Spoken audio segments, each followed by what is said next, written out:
राजा बाबू आप शर्माइए मत। आप 7 करोड़ रुपया जीते हैं। खुलकर बताइए वो जीत की खुशी में क्या कहते हैं बहना? We want some party!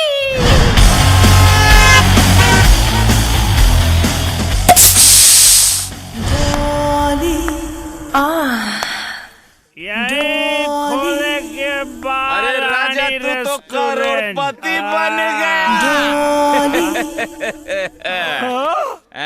भाई yes I love you. Do whatever you can do. Thank you. Okay. इसको संभालो। बैठाओ यहाँ बैठाओ। डॉली जी जान ले मुका हो।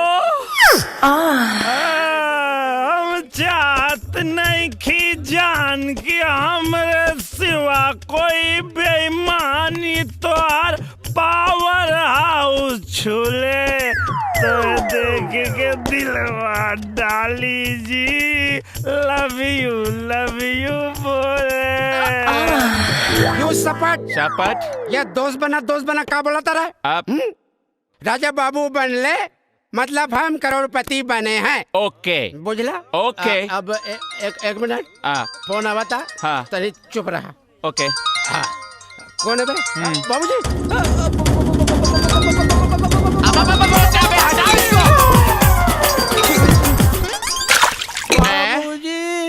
बाबूजी तो डूब गए। डाली जी राजा, डाली जी क्या कर रहे हो राजा? छोड़ दो मुझे। नहीं छोड़ी भैया तो निरहुआ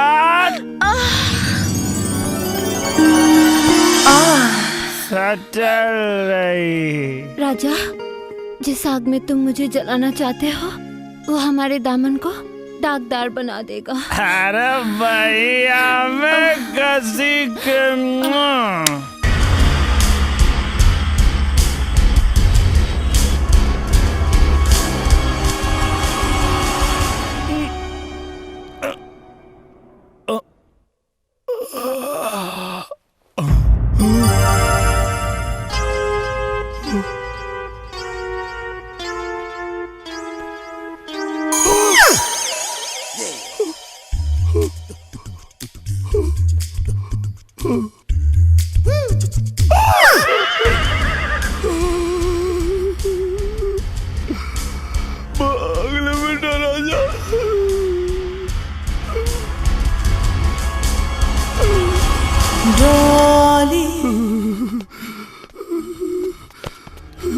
मैं लुट गया, बर्बाद हो गया इंस्पेक्टर साहब।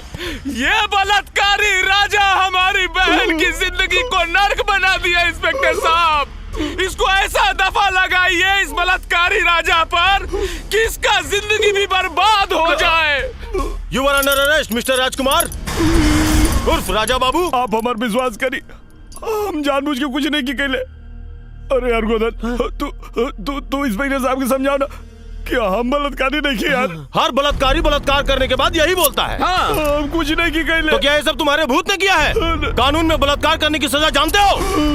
धारा 374 76 हाँ, धारा 376 और धारा 355 354 हाँ 354 और इंडियन पिनल कोड के तहत उम्र कैद की सजा।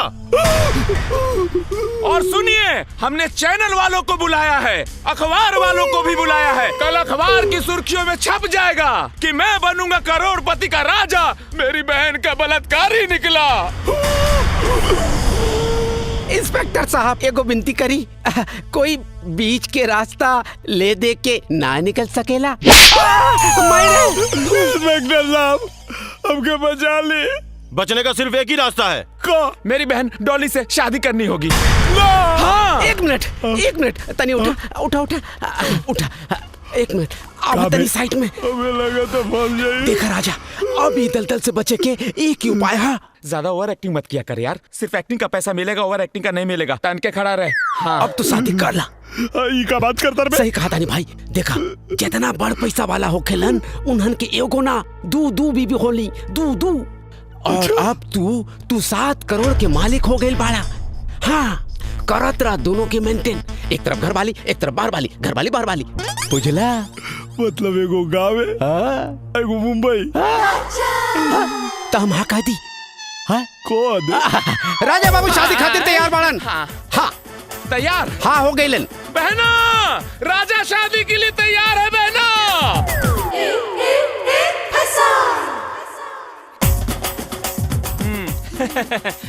लाइए, बस हो गया। थैंक यू जीजू। हाँ लीजिए, हो गया। बधाई हो। आप हार पहनाइए।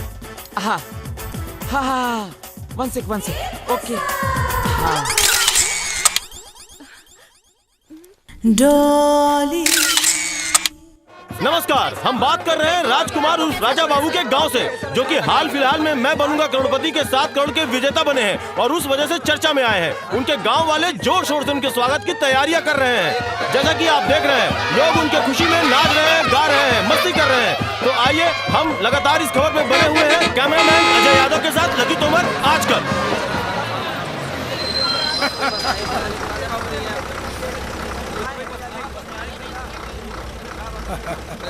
अरे बाबूजी, राजा तो ये बस में ना आयल। अरे का भाई तो बस से ना आयल था, पिछला बस से आवत होगी। बजावा बजावा।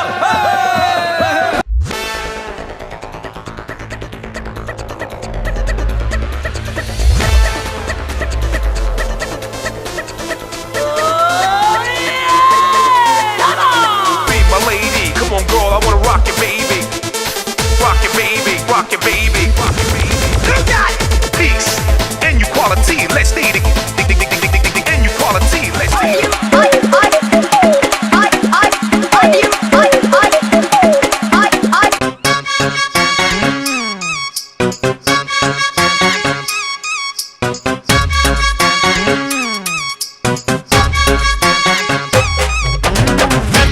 देखिए, अब तक चौथी बस आ चुकी है, लेकिन राजा बाबू अभी तक नहीं आए।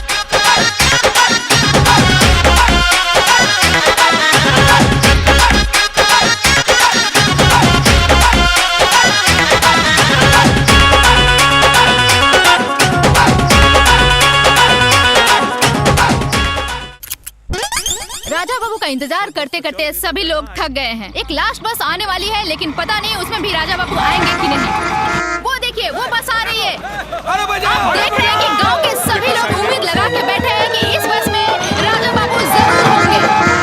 ये देखिए, लगता है राजा बाबू आ गए।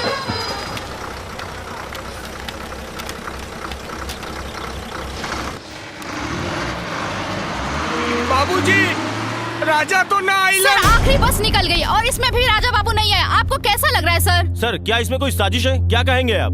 अब आप क्या करेंगे सर? जवाब तो दीजिए। कहीं राजा बाबू 7 करोड़ पाके बदल तो नहीं गए? अरे चुप रहा तू लोग, जब भागा यहाँ से।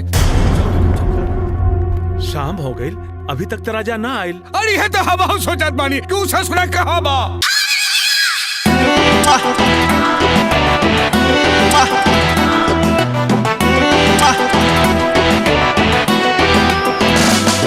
ना होश है ना है खबर, तेरे प्यार में हूँ बेखबर। ना होश है ना है खबर, तेरे प्यार में हूँ बेखबर। मुझको तो पिया अब है मदहोशी छाई। तहीली पलंग के पलाई न सकुली उतर जाई। हिली पलंग के पलाई न सकुली उतर जाई।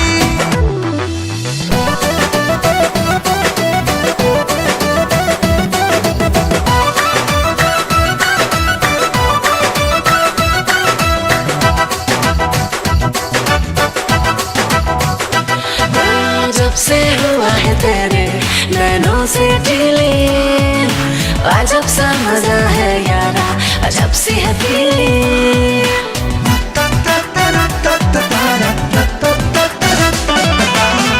अब ही तो प्यार के भइल शुरुआत बा, आगे कुछ औरी हुई भीतर के बात बा, भीतर के बात बा। मुझे पर दुबिया रखना अपनी परछाई। तहीली पलंग के पलाई न सकुली उतर जाई। हिली पलंग के पलाई न सकुली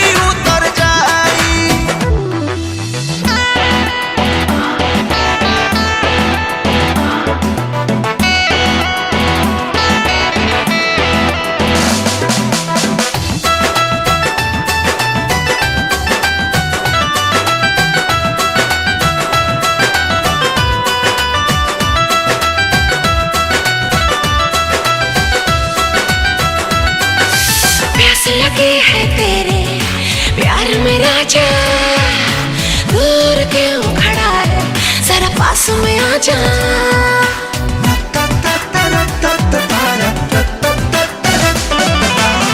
सटला पे कोरी होती यूज उड़ी जाई ताहरा पजब लंबा होते बढ़ी जाई तेरे हो तेरे लिए सब कुछ मैं लुटाई। अच्छा तहीली पलंग के पलाई न सकुली उतर जाई हिली पलंग के पलाई न सकुली उतर जाई हिली पलंग के पलाई न सकुली उतर जाई। अरे पानी बिच ना लहर मार जवानी पानी बिच ना लहर मार जवानी पानी बिच ना।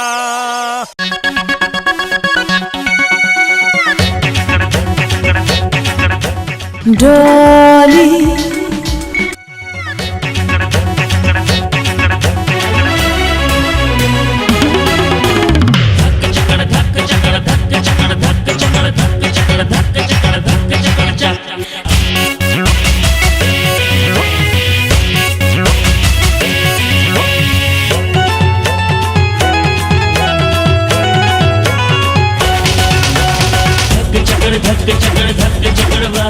बंद कर लो ना, मक्खी घुस जाएगी। अब आगे का क्या इरादा है? बहुत नीक इरादा बा डार्लिंग, मैं इस इरादे की नहीं, 7 करोड़ को 700 करोड़ बनाने का क्या इरादा है? 700 करोड़। मैं किस मर्ज की दवा हूँ जीजू? मैंने सारी पढ़ाई लिखाई इसीलिए तो की है। मेरे पास बिजनेस का एक बहुत बड़ा आइडिया है, जिससे 1 साल में आपके 7 करोड़ 14 करोड़ हो जाएंगे और 2 साल में 14 करोड़ का 28 करोड़ और 3 साल में ये 56 करोड़ 56 और फिर चौथे साल में 112 करोड़, यानी कि 4 साल में जीजू आप ना करोड़पति से अरबपति, अरबपति से खरबपति, खरबपति शांतपति, शांतपति से महाशंखपति। Yes, you know. अरे बाप रे बाप, अरे इतना पैसा हम देख लेब तब तो हम पगला जाए। अब डार्लिंग, पागल तो दुनिया हो जाएगी। जब Yadav group of companies Kambani group of companies से 2 कदम आगे हो जाएगी। और जानते हैं जीजू, गंबानी जी भी 5वीं फेल थे। अरे बाप रे बाप, डार्लिंग अपने भाई के मने करा। अब आगे कुछ मत बताओ, हमके चक्कर आवा था, अब हम गिर जाएंगे। नो जीजू, गिरने का टाइम नहीं है, नोट गिनने का टाइम है। तो मैं इस प्रोजेक्ट पे कल से काम शुरू कर देता हूँ। तो फाइनल। डार्लिंग, तुम्हारे अकाउंट में 7 करोड़ तो आ ही गए होंगे। लाओ चेकबुक हमको दे दो, चेकबुक। जा। क्या हुआ? What happened? अरे चेकबुक तो हम लेबे ना कहीं। अरे कबो जरूरत है ना पड़ल। अब अच्छा, कोई बात नहीं, कल हम सब लोग तुम्हारे गांव चले जाएंगे। ना! अरे चेकबुक लेने। अब हमार मतलब तू लोग कहाँ परेशान हो बा, हम जाके ले आइब ना। अभी तो हम बाथरूम जाता नहीं, बहुत जोर से लागल बा। गो। वाह भैया, क्या घुमाया इस देहाती गवार को। मैं न कहता था बहना कि लकी का दिमाग लकी के लक्ष्य से भी 2 कदम आगे चलता है। इस बंदर को बस इसी तरह गुलाटी खिलाते रहना बहना। देखना, मैं इसको ऐसा घुमाऊंगा बहना, ऐसा घुमाऊंगा बहना, ऐसा घुमाऊंगा बहना। अरे कोई बचाओ, भैया को तैरना नहीं आता।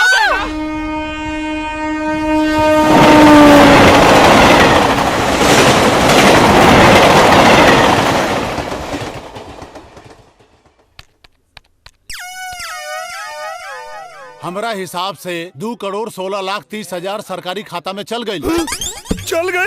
ओ बाबा, हमके कोनो टैक्स वैक्स नहीं देवे के? अरे राजा बाबू, नियम कानून सबके माने के पड़ेला। एक बात और, जब तक मैं बनूंगा करोड़पति के TDS सर्टिफिकेट और आपके पैन कार्ड जब तक हमारा बैंक में जमा ना हुई, तब तक हम पैसा इशू ना कर सकिला। यार राजा, यहाँ तक खड़े खड़े 2 करोड़ 16 लाख 30 हजार का चूना लाग गई भाई। चले यहाँ से जल्दी चला, न तो सरकार और ही कोनो नियम कानून लगा दी और हमनी के हाथ में एक को अधेला ना बाची। अरे हाँ यार, हाँ, ये कौन नियम है? पैसा हमारा और ले ली सरकार। हाँ, ये चेकबुक दाई हमारा। चुरकी मूछ वाह बेटा, मूछ मुड़ा के बाबूजी का मार देला। सरादो कर लिया बड़ा की बाकी बा। ना भैया, चोरी चुप के बैंक आयल बड़ा। चला तोहार स्वागत करे खातिर बाबूजी बाहरे खड़े बानी। बाबूजी, अरे तू कहाँ जाता रह ना? चला भैया, चला अरे ये मुछिया चुरकिया रे माई देवर जी बम्बैया हो गए नहीं आ रहा हुआ मुछिया चुरकिया में उलझल चुप रहा तू लोग। पहले ही बतावा तोहरे मोबाइल कहाँ बा? मोबाइल तो वही गिलास में गिर गई जे गिलास में हम पियत रहनी। कहाँ पियत रही? बाबूजी, अब ठंडा ठंडा पूरा बात बोलल कर। अच्छा चुप। पहले ही बतावा तू लोग कि 4 दिन से कहाँ रहले और क्या करत रहले? हम बम्बई में बाबूजी। बाबूजी, वो जवन करोड़पति वाला रहे कुल ना, अब वो जबरी रोक लेने पार्टी। चुप। ये बतावा तू लोग के बैंक में सीधे का करे गई रहला? अरे माई, वो देखे गई रहनी है कि खतवा में पैसा आई लेकिन ना। बाकी 2,16,30,000 के चूना लग गई। पता ना सरकार काट लेलस कोने टैक्स में। लेकिन बाबूजी, मैनेजर जी बतावत रहे एगो और लफड़ा बा। ऊ का बेटा? जबले टीडीएस सर्टिफिकेट ना मिली और उकारे पैन कार्ड जो लेना बनी तब ले 1 रुपया ना उतरी। चुप रहा। पैन कार्ड हम बनवा देता नहीं, ठीक? अरे पैन कार्ड तो तू बनवा देबा, लेकिन माई वो टीडीएस सर्टिफिकेटवा तो मुंबई न मिली। तो टीडीएस सर्टिफिकेटवा हमनी के मुंबई से लेके आवत भाई। अब कहे बम्बई में जाके तोरा जरूरत नहीं खे, अब इहवे रहे के बा तोरा। मुंबई गए के तो बड़ा जल्दी ख्याल पड़ गल तोरा के। बाकी एगो बात बताओ हमरा के, जौना लड़की का गोड़ घर में पड़ला से तोर सूतल किस्मत जाग गई और जगरा पूर्ण प्रताप से ते करोड़पति बन गईले, ओकरा ऊपर का बीता था ये तोरा के ख्याल नहीं के परत? हैं? कबो नजर उठा के देखला ओकरा के? हैं? अरे यो कुल हम ही के बतावे के परी। गोबर भरल है दिमाग में तोरा। जा भीतर जा। अरे भाभी, अरे सुना हमार बात सुना। बतावे के बा कुसुम के बतावा।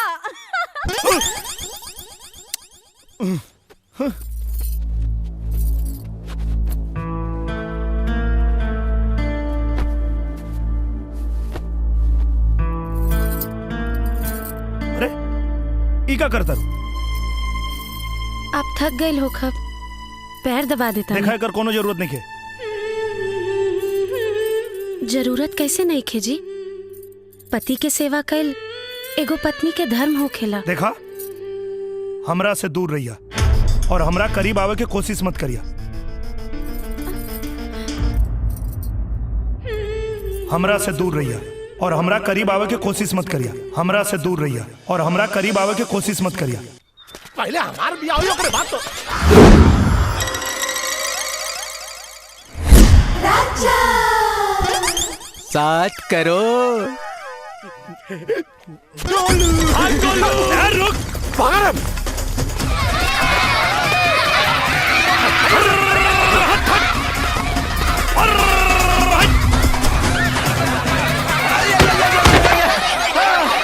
हम नहीं की भाग सकत भाई।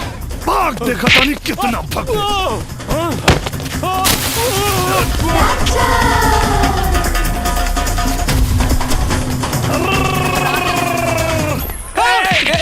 सुना सुना सुना सुना। अरे डबड़ू, ये कुत्ते के जैसे हापत कहाँ भागल जात बड़ा? डॉक्टर कहना कि भागला से सेहत ठीक रहले। अरे राजा, ई का बात बा भाई? ये ले भाग रहल बा, तू ये ले भाग रहल बारे। रोज योगा करी ले ना। भाऊजी, हाँ मिठाई इनके खियावे के रहला करोड़पति के तो खाते नहीं खा। अच्छा अच्छा। अरे तेरे भागे का कौन बात बा? अरे चल ला ला आवा खा ला। शर्मात काहे बड़ा आवा खा ला। पहिन ला अब मतलब खा ला। आवा कौन पड़ चलिए जा। अरे तू ना जनता अपने सबूत के।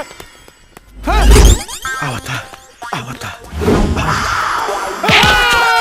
गलती हो गई भैया, गलती हो गई।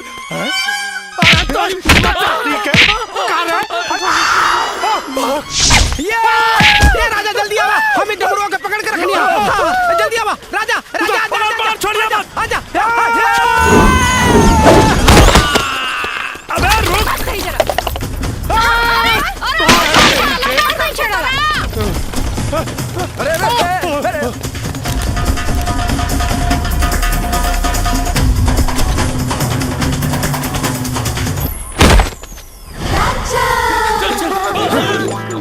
अरे कहाँ छुपल बकान से पड़ा? एकरा के ना मालूम ना हमरा के। झूठ बोल बे। अरे बंद फोन बाद में उठाइए, बता। बच गइल रे। बोल। ना मालूम ना। झूठ बोल बे। कसम से ना मालूम। गोलू कसम खाते ही भैया। बतावा नहीं तो तोनिए की लती आई। ए चाची।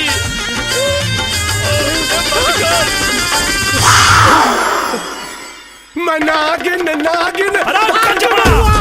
बेवफा से प्यार हो गया।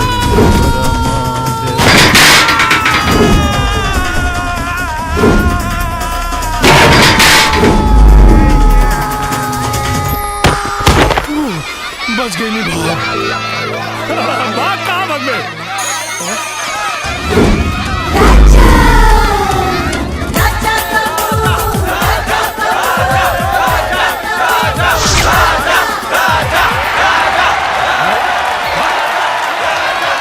भाग भाग भाग।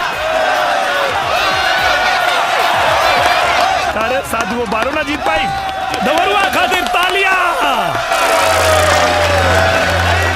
चप्पल चोर डमरुआ।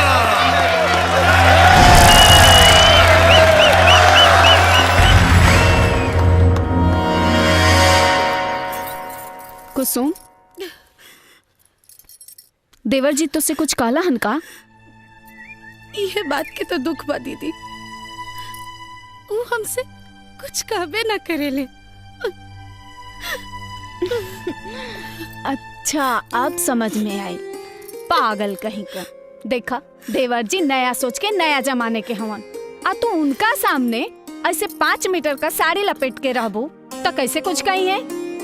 तो के उनका सामने अपन जलवा तो देखा वहीं के पड़ी। हाँ समझ लू। हाँ समझ लू कहा।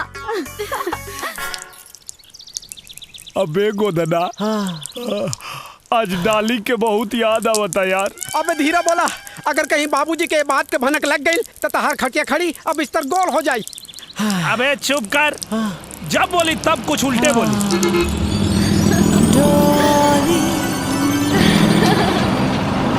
अबे गोदना, अबे भाग रहा।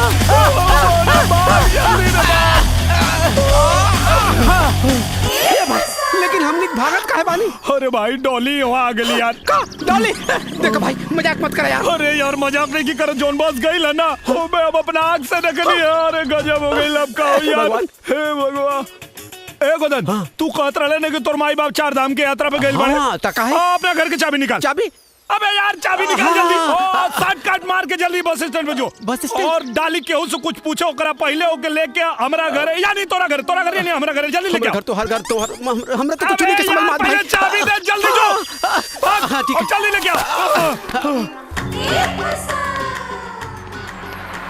रुको।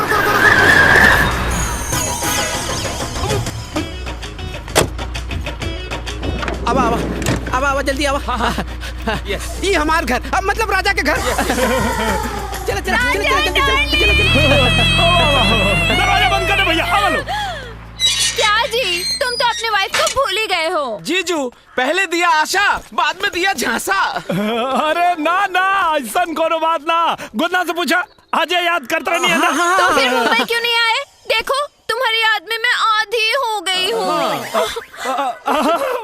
का ना हम तावाई वाला रहनी। लेकिन पैसा में ना मिलल ना। पैसा ना मिलल। अच्छा जबले TDS सर्टिफिकेट ना मिली और उका कल जाला रे पेन कार्ड वो दोनों मिली तब पैसा मिली। और जैसे पैसा मिले हम मुंबई आ जाए। हाँ तू लोग चलो लोग। जीजू तब तक हम लोग भी यहाँ रहकर इंतजार करते हैं। यस। अरे ना ना ना ये गांव देहात है ना, तो यहाँ बहुत धूल माटी उड़ेला। हाँ तो तू लोग यहाँ ना रहे पैबा लोग। अब पैसा मिली तो हम लेके आ जाए। ना तू लोग यहाँ रह के क्या कर बालो।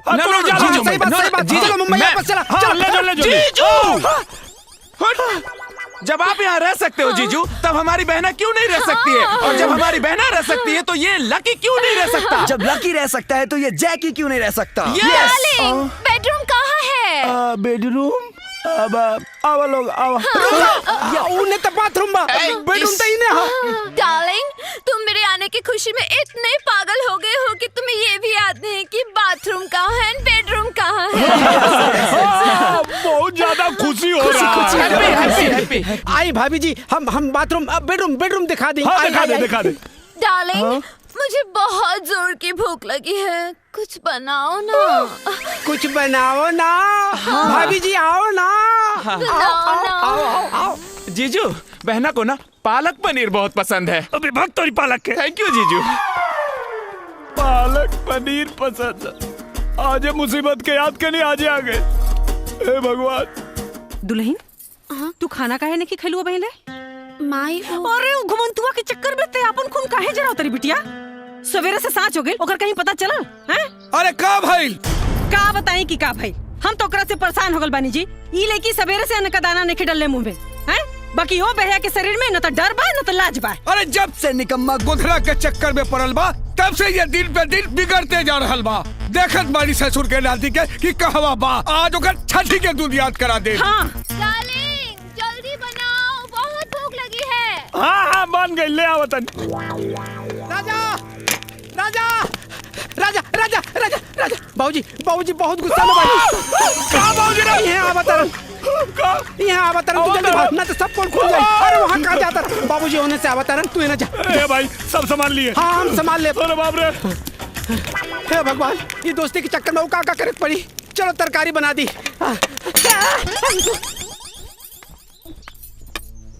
कहाँ रहले हरे? हम तोहरा के खोजत हरा रहल बाड़ी। बहू कब आइल हई? बाबूजी। अरे ससुर, हम तोहार ब्याह ई खातिर कैली कि तू सुधर जाबे। अरे तू सुधरबे का, उल्टे तू और बिगड़ल जा रहल बाड़े। एक बात कान खोल के सुन ले राजा, अगर तोहरे कारण हमरा बहू के कुछो भइल तो तोहार हाथ गोर तोड़ के घर में बैठा दे। निकम्मा कही के दिमाग खराब करके रख देलस।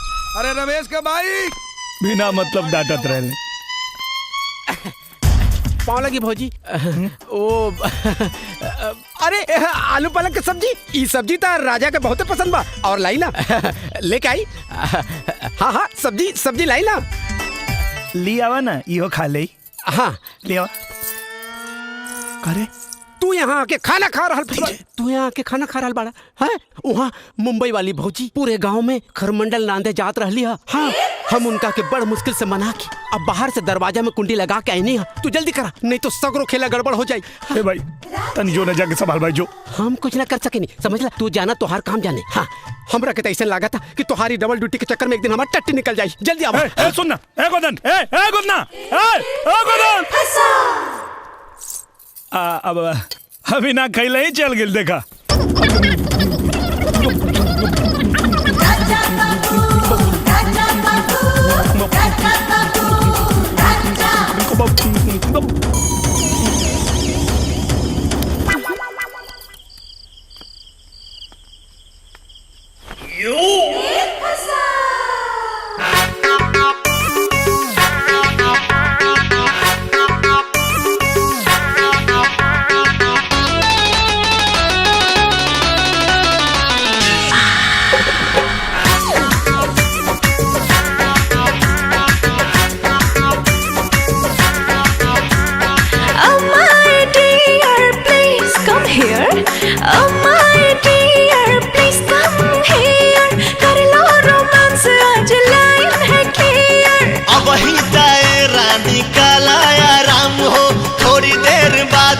खेला तमाम हो।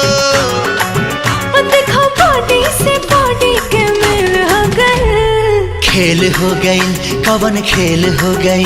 डबल ड्यूटी वाला खेली कैसे खेल, दादा रे माथा फेल हो गए। लागे जाता में पिसा जाए बकेल, दादा रे माथा फेल हो गए।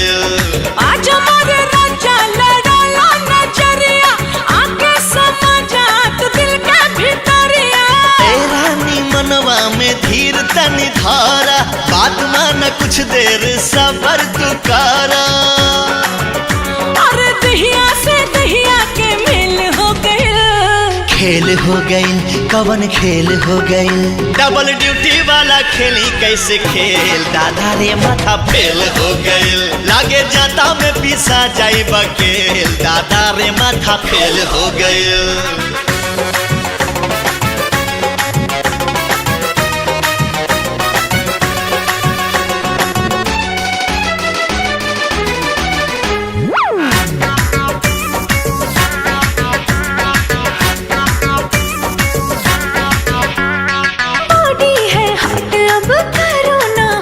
जी इंजन मोहब्बत का करो स्टार्ट जी रात बाटे बाकी हो बात बाटे बाकी सजिया पे खुली खुराफात बाटे बाकी छनके लचूड़ी खनक जाला कंगना सुर हो सिंगार खोजे प्यार तो हर सजना अरे भागला ऐसे जैसे जेल हो गए डबल ड्यूटी वाला खेली कैसे खेल दादा रे माथा फेल हो गइल लागे जाता में पिसा जाई बकेल दादा रे माथा रे फेल हो गइल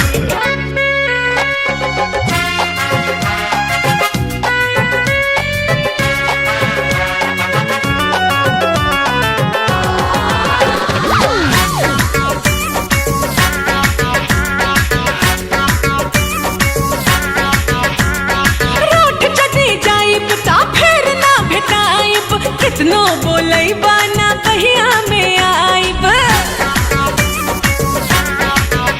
हारू सबूत बहिया में तान ले हब तो होके किस लेके करवा में बांध ले हब तो होके ना जाने कैसा तू है हसबैंड बाहों में आ जाओ कर दो ट्रेंड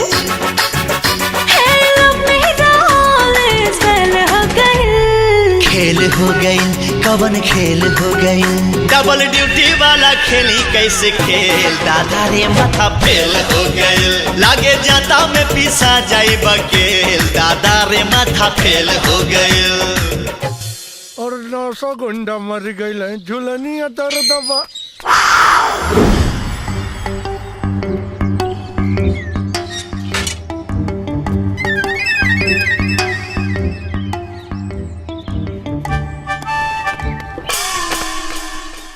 गोदना के घर से रजवा चोरी छुपे काहे जाता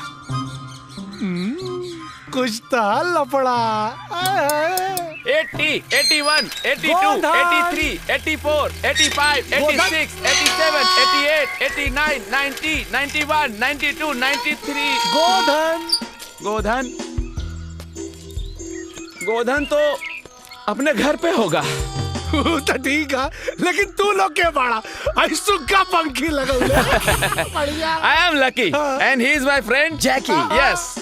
गोधन अरे गोधन अपने घर पे होगा बताया ना अरे पर ये गोधन का ही घर है क्या हुआ भैया अरे ये क्या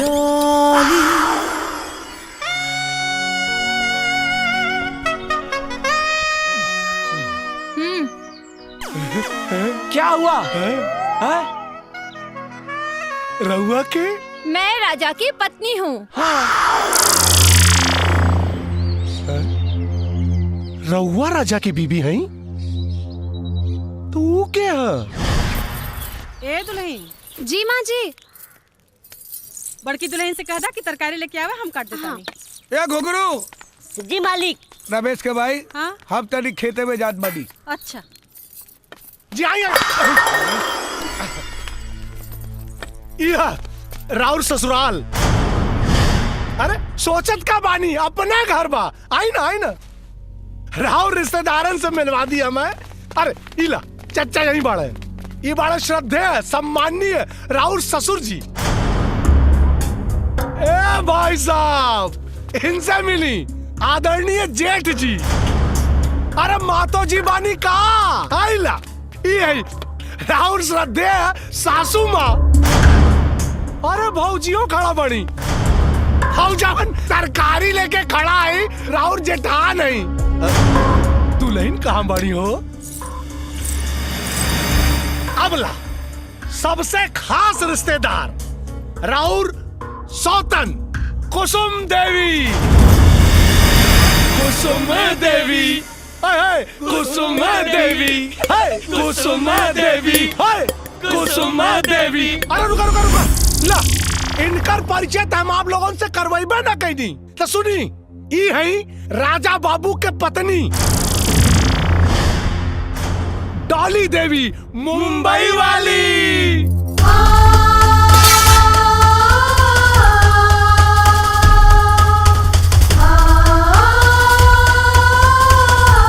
ए चच्चा, अरे राजा बाबू कहाँ बाड़े हो?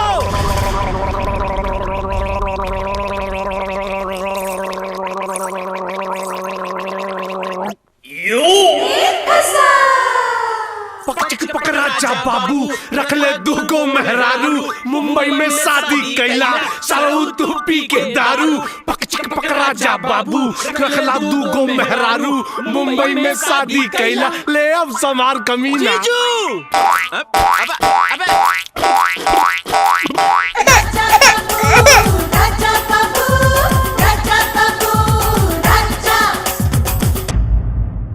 सरपंच जी, ई राजा जात बिरादरी गांव समाज के मुंह पे कालिक पोत के ऐसा घिनौना काम कैले बा कि शर्म के मारे शर्मिंदा हो जाए। सबसे पहले ई गांव के भोली भाली लड़की कुसुम से ब्याह कैलस, ओकरे साथ जिए मर के कसम खैलस, हर सुख दुख में ओकर साथ देवे का वादा कैलस। और ओकरे बाद यहाँ देखी, इस शहर के भोली भाली लड़की के फसौलस, झूठा प्यार के झांसा देके अपना हवस के शिकार बनौलस। ई वासना का पुजारी है राजा। एक सिर्फ एक काम है, भोली भाली लड़किन के अपना प्यार के जाल में फंसा के उनका जिंदगी बर्बाद कैल। अरे राजा, इस समाज के नाम पे कलंक है। ऐसा व्यभिचारी और दुराचारी समाज खातिर घातक होने, एकरा चलते सरपंच जी हमरे जैसन सीधा साधा नौजवान का भविष्य खतरे में बा।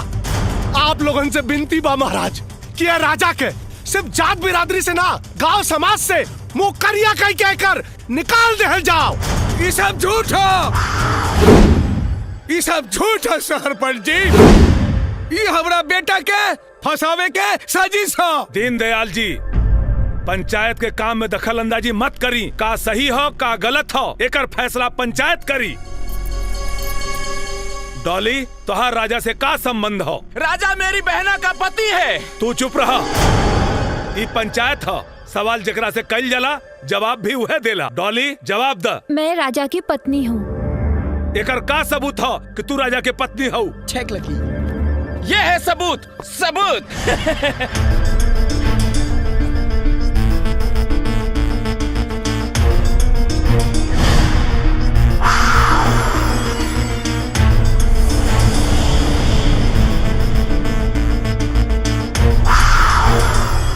राजा, ये सब का सच बा?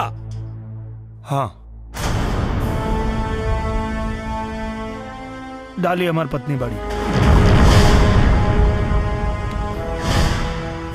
तो फिर ई के बा?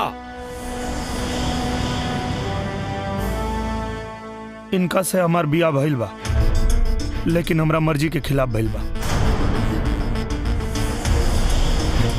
हम इनका के कबो अपन पत्नी नहीं मन ले, और ना ही कबो अपना पत्नी के दर्जा दिले बने। हम अपने पत्नी के दर्जा सिर्फ डाली के दिले बने। कुसुम, अब तोहार का कहना हो? ई सच बात बा सरपंच जी। ई आज ले हमरा के अपन पत्नी न मन ले, लेकिन हमरा मन मंदिर में पति के रूप में यह समाइल बाड़े। यही से जो ना चीज में इनकर खुशी बा, वही चीज में हमरो खुशी भी बा।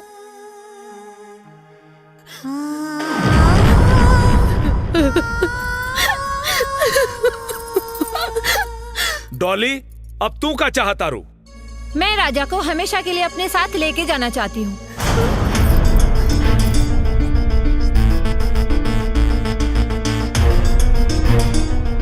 दोनों पक्षों के बात सुनला के बाद पंचायत ए फैसला पर पहुंचल बा कि दीनदयाल के छोटका बेटा राजा दूगो शादी के अपराध कैले बा। बाकी पति के छत्र छाया से वंचित रहला के स्थिति में राजा के संपूर्ण चल और अचल संपत्ति मुआवजा के तौर पर कुसुम के दिहल जाता, जौना में राजा के जीतल 7 करोड़ रुपया भी शामिल हो। चूंकि राजा व डॉली साथ साथ पति पत्नी के रूप में रहल चाहता रे, ये खातिर राजा डॉली के सुपुर्द कइल जाता। अब डॉली राजा के लेके कहीं भी जाए ले स्वतंत्र बाड़ी।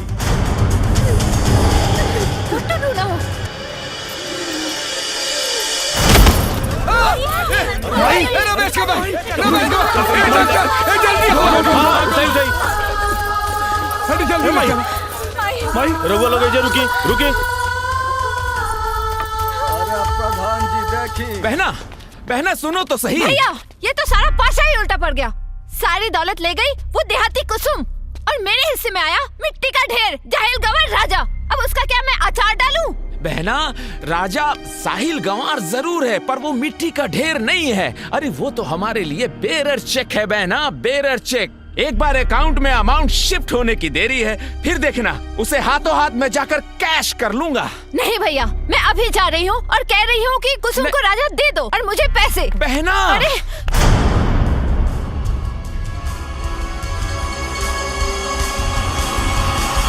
कुछ तो करना पड़ेगा ना, वरना ये राजा नाम का बोझ जिंदगी भर सर पे ढोना पड़ेगा। तुम चिंता मत करो बहना, कोई ना कोई रास्ता निकलेगा जरूर, क्योंकि लकी के लक से भी 2 कदम आगे चलता है बहना। लकी ये सब छोड़ो, पहले ये चल के देखो वो ओल्ड लेडी जिंदा है या मर गई। मर जाए तो ज्यादा अच्छा है। आओ बहना चलो। आओ। Excuse me. आओ। डॉक्टर साहब माई के का भइल? अब माई की तबीयत कैसन बा? अब का हाल बा डॉक्टर साहब? देखा लोग उनकरा के बहुत बड़ा सदमा लागल है और राजा खास तौर पे तू ये बात के ध्यान में जरूर रखिया कि उनका दोबारा सदमा ना पहुंचे, वरना उनका जान भी जा सकेला।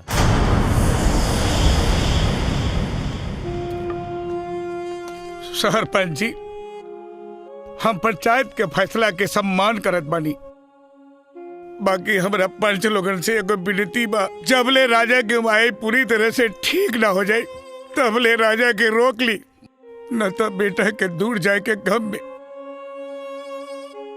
उस सदमा बर्दाश्त न कर पाई और मर जाए।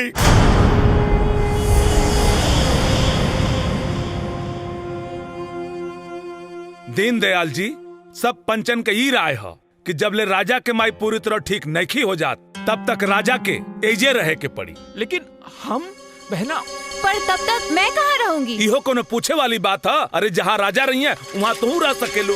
का दीनदयाल जी मंजूर बा ना? ठीक बा, तो आई चली कागजी कार्रवाई पूरी कर ली जाओ। चले पंच लोग। माई के लेके तू घर आ जाइए। ठीक बाबूजी। पक पक राजा बाबू चल गई लो कर जादू।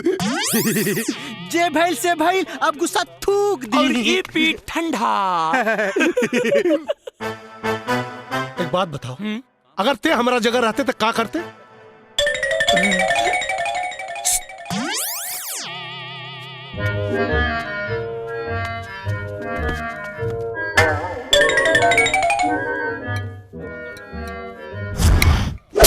करती कगल।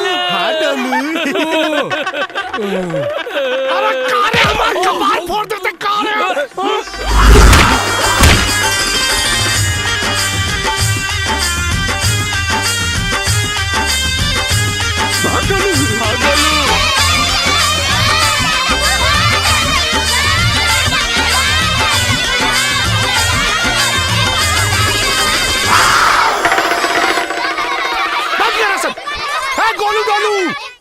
ए घुंगरू जी मालिक। ये लोग के कमरा दिखा दो। जी।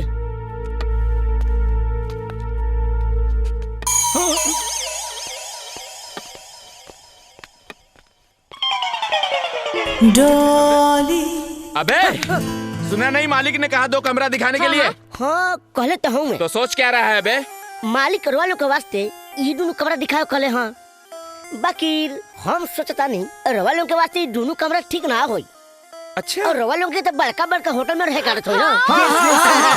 तो अगर हमको से बड़का वाला रूम दिखाई ता ब्रदर, नौकर तो मालिक से भी ज्यादा समझदार लगता है। हाँ यार, सुन, ऐसी कोई जगह है क्या यहाँ पे कहीं? ओकरो से ज्यादा बढ़िया। हाँ। चलो, खाना भी हाथ से खाए के जरूरत नहीं के, देख जाई मुँहे में। और हाँ, पानी भी हाथ से निकाल के पिए के जरूरत नहीं के, डायरेक्ट जाई मुँहे में।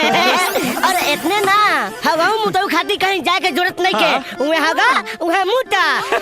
Latrine bathroom attach. अरे साहब, मजा वाला बात अभी बताइबे ना कहीं नहीं। अरे वाह, बताओ बताओ। हाँ, खुद से रोल के नहा के ना पड़ी, फर्स्ट क्लास मसाज के साथ वहाँ नहा जाई। ऐसी जगह तो मुंबई में भी नहीं है। लेकिन वो जगह है किधर? है? ये जगह। यू रास्कल, तो कौड़ी का नौकर हमसे मजाक करता है, मैं तुझे जान सकता हूँ। भैया, ये गांव के लोग कितने बदतमीज होते हैं। चलो। हाय हो हमार लाल।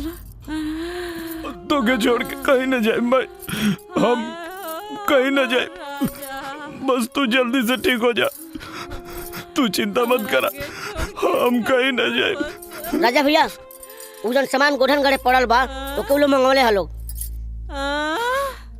माई, हम अभी आवता नहीं, चल।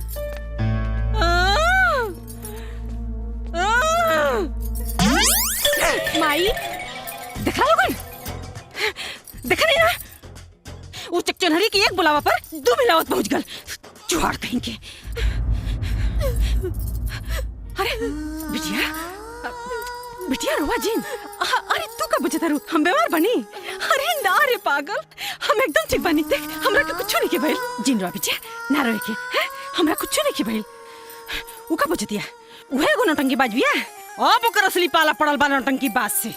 देखे ऊ डाल डाल चली तो हम 5-5 चलम। देखिए हमरा बेटा के कैसे लेके जाले यहाँ से। तू तो उनको चिंता मत कर बिटिया।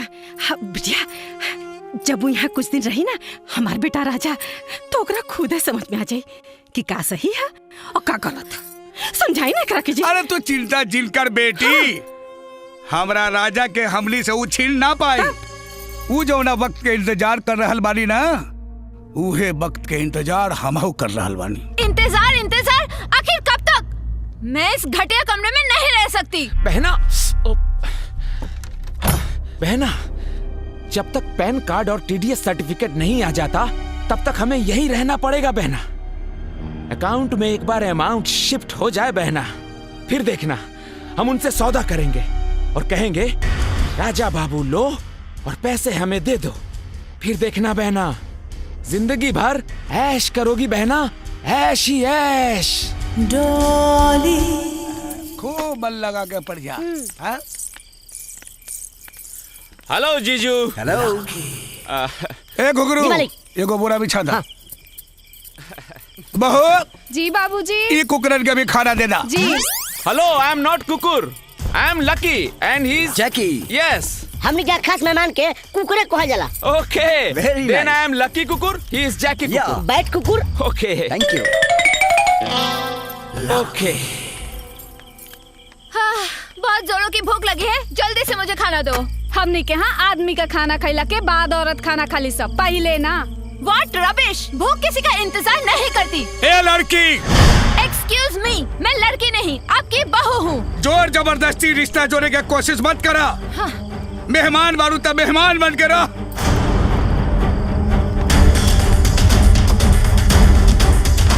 मैंने सुना है गांव में पति का जूठा खाना भी एक रिवाज है। लीजिए, खा लिया मैंने।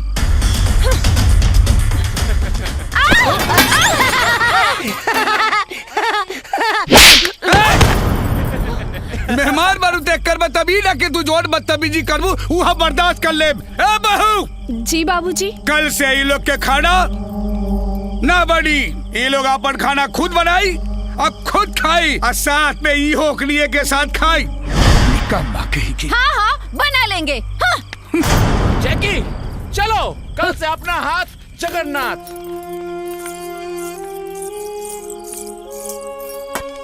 देख ले आँख खोल के, एक ऊहा कि तोहरे सामने से तोरे मुंह के वाला लेके चल गई। एगो हमार बहू है चौहापर निवाला तोहरे सामने रख गई। कब चोर कही का रे बाबू का। ए चुनमुन के माई कहाँ बाड़ू हो? हाँ हाँ आवत हैं। मरद लोग के भी ना खाना खैला के बाद एक गो काम आवेला। उ लोग के का पता कि हम औरतन के खाना खैला के बाद भी बहुत सारा काम होला। हाँ तो दीदी आप जाई ना, हम कुल बर्तन धो देता नहीं। सच में जाई का? हाँ दीदी जाई ना। वैसे भी आज हमरो मन ना बहुत कच्चा कच्चा सा लगा था। जात बनी। हाँ कुसुम तू चिंता मत करा, तोहरो के एक दिन ना देवर जी ऐसे ही परेशान करिया। अरे आओ तनी बाबा।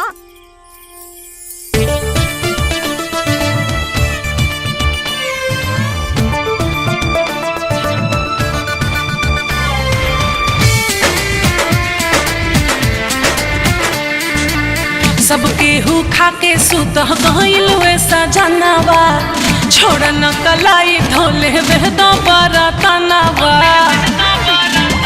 ए सबके हु खाके सुत गइल वैसा जानवा, छोड़ न कलाई धोले बेहदा बरतनवा। प्यार कर खातिर पूरा रात बाटे बाकी बतावा गोरी, बतावा गोरी कबले रजाई में सता की, बतावा गोरी कबले रजाई में सता की। अरे घुमुड़ घुमुड़ करबू अजान नहीं है काकी, अरे घुमुड़ घुमुड़ करबू।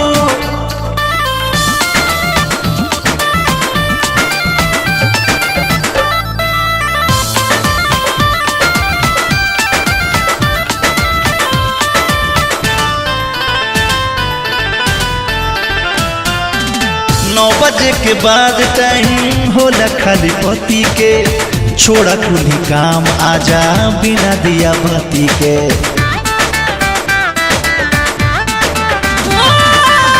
रात भर लगे रहब गलत निशान, तब ले चढ़ाव राजा तकिया पे कवर।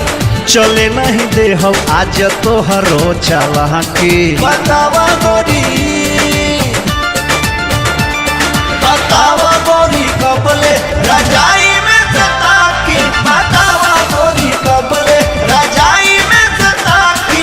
अरे घुमुड़ घुमुड़ करबू अजान नहीं है काकी, अरे घुमुड़ घुमुड़ करबू।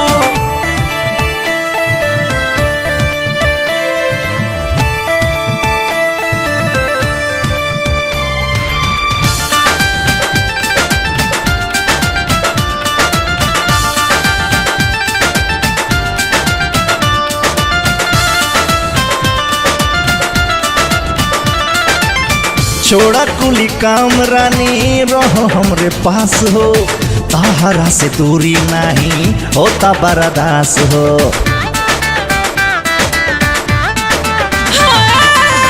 पी गइल काहे राजा लाज वाले हाज हो, रोज के मजा लागे ले बवाज हो। खुला खिड़की के बाड़ी सबे झांकी, खुला खिड़की के बाड़ी सबे झांकी। बतावा गोरी कबले रजाई में सता की, बतावा गोरी कबले रजाई में सता की। अरे घुमुड़ घुमुड़ करबू अजान नहीं है काकी, अरे घुमुड़ घुमुड़ करबू।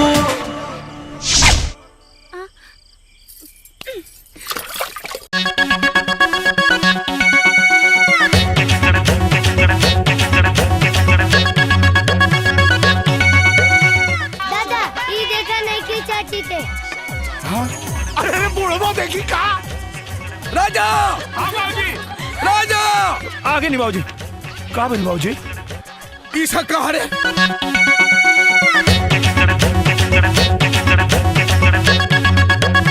एक बात सुन, एकरा ला शरम बा कि ना हम नहीं की जानत, बाकी हमरा ला शरम बा।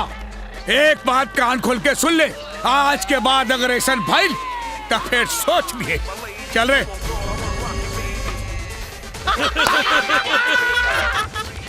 डली डली ये सब का हो रहल बा? दिखता नहीं है क्या? एक्सरसाइज कर रही हूँ। अरे तो ये छतवा पे जगह मिलला और कहीं ना जगह रहला। क्यों? यहाँ पे क्या बुराई है? बुराई यहाँ ना तोरे छोट छोट कपड़ा में बा। देखा कैसे लोग आँख फाड़ फाड़ के देखा था ये गाँव में शहर ना। अब सब लोग देख रहे हैं तो इसमें मैं क्या कर सकती हूँ?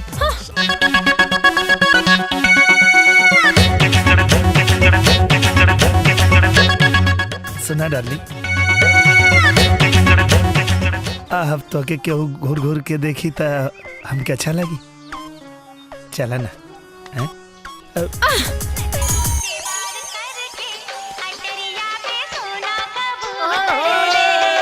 अरे कनवा इतना लात खैले लेकिन सुधर लेना। अरे हमरा के छोड़, जबन तू मेहरारू के चक्कर में तू पिसाता रहे ना, आपन सोच। राजा। हाँ माई, तो के तो देख ले एक दिन। अरे पहले ओकरा के देख, ओकरा के। मैं ही जीतूंगी। डॉली। हाय जीजू। हाँ। जोकर। यप। खाना बनावला सब सामान लेकर रख दल बनी, जाके खाना बना ला लोगन। भैया जाओ। मुझे खाना कहाँ बनाने आता बहना? जैकी मुझे भी नहीं आता लकी।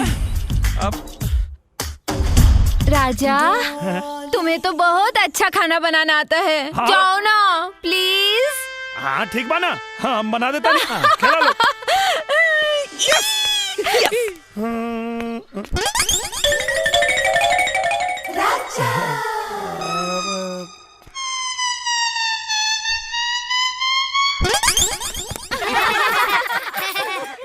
ओके।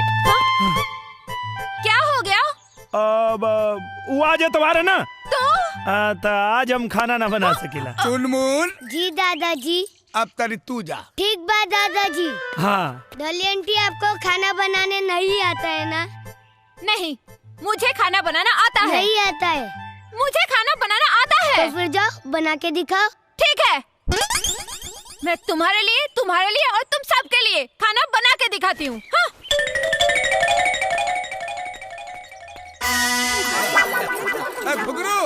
बढ़िया खाना बना।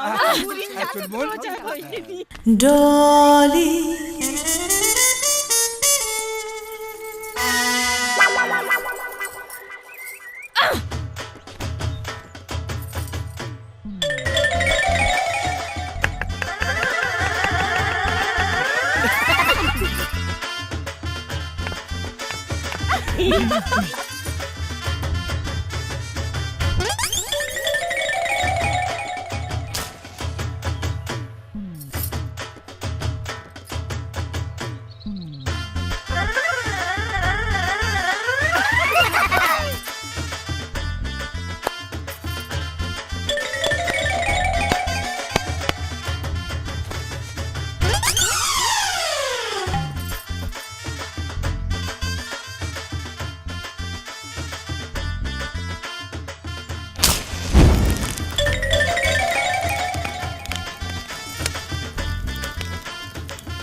देखा तो लोग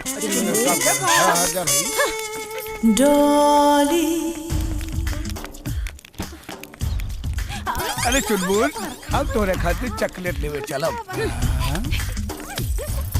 डॉली।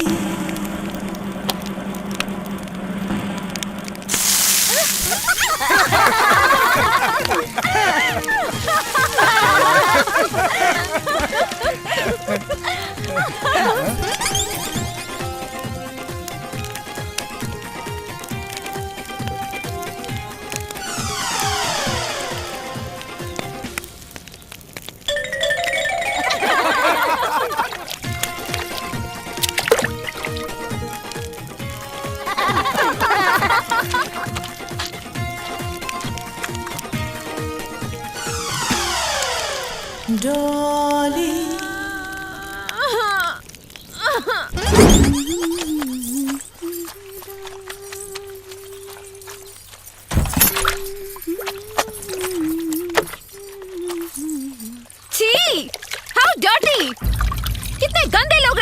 पे। हाँ, कुछ गंदा लोग घर में आ गइल बड़ा, ऐसे घर अपवित्र हो गइल बा।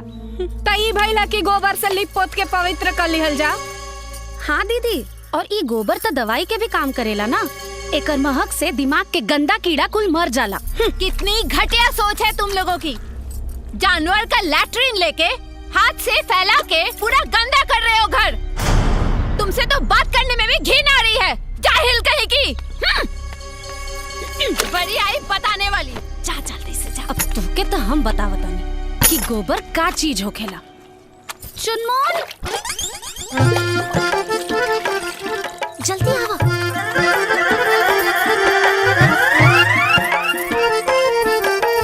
चलो चलो।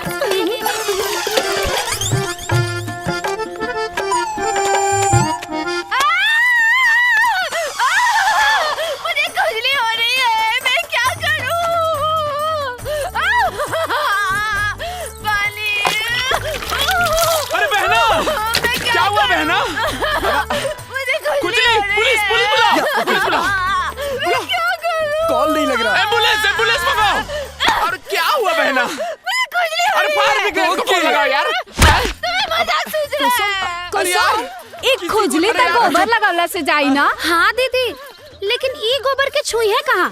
गोबर तो जानवर के लैट्रिन होला, गंदा होखेला ना। बहना नो, बहना नो, बहना नो, बहना पोटी, बहना पोटी, जानवर का टट्टी बहना, पोटी बहना, टट्टी, आई मीन जानवर का टट्टी बहना।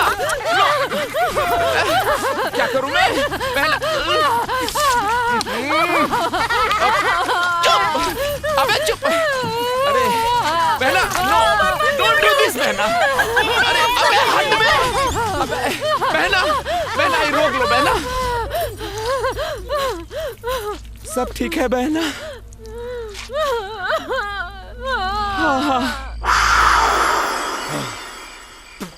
उस्ताद, अंग्रेजी दारू बा, नीट पीहे तो कलेजा जल जाई। अरे कलेजा तक कब से जरत है गोलुआ। ये कलेजा तो तबे ठंडा हुई जब वो रजवा के मुंह पे कालिक पुताई। ये कौन बड़ा मुश्किल काम बा। एक आइडिया आ गइल। अगर गड्ढा खन के पानी डाल के ओमे करिखा मिलाई के अगर तू रजवा को में ढकेल दा तो मुंह का पूरा शरीर ही करिया हो जाए। का गोलू? हाँ डोलू। उस्ताद जी। अरे कौना मनोज गाड़ी में तोनी के अपन चेला बनौनी रे। मुंह रख। अबे करिखा का बात ना करतानी, हम बेइज्जती का बात करतानी। और ओकर बेइज्जती तो तब हुई जब बात ओकरा इज्जत पे आई। और ओकर इज्जत है शहर वाली।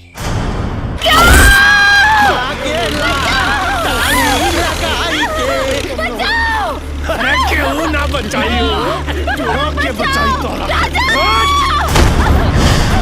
अब पता चली हो रजवा के माला पहलौले का अंजाम का होला।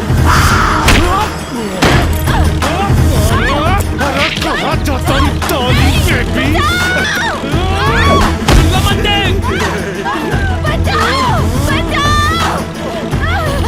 गोलुआ, इस सहरिया वाले का खियावा न रे? मालूम नहीं के हम पता करो रे।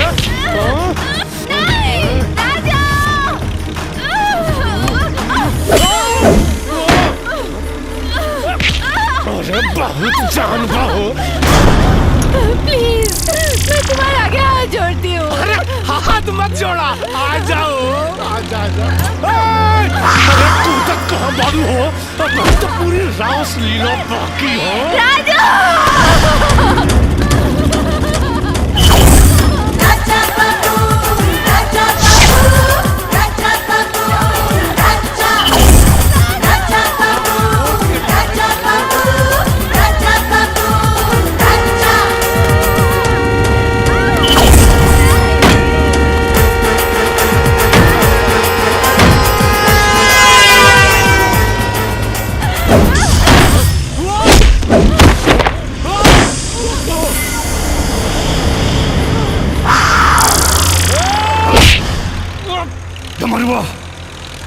डाली हमारा घर की इज्जत भी और हमरा घर के इज्जत पे हाथ डाल के तू अपना मौत के दावत दे ले बाड़। आज तोड़ा के जिंदा ना छोड़ा।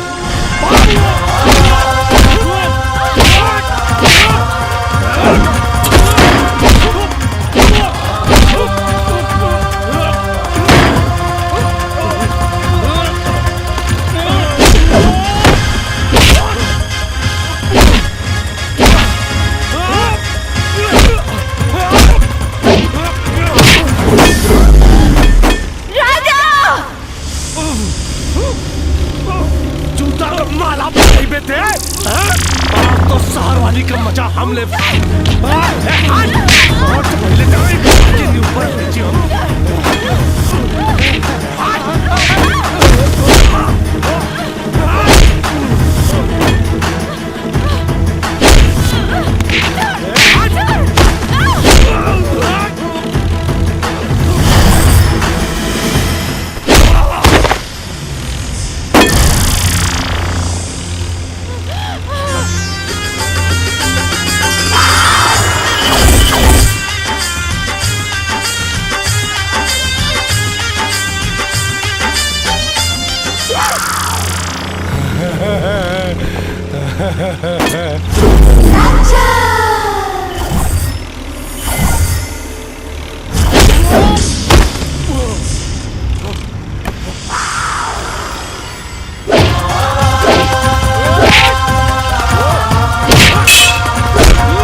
पता ना दीदी काहे बहुत उल्टी होता।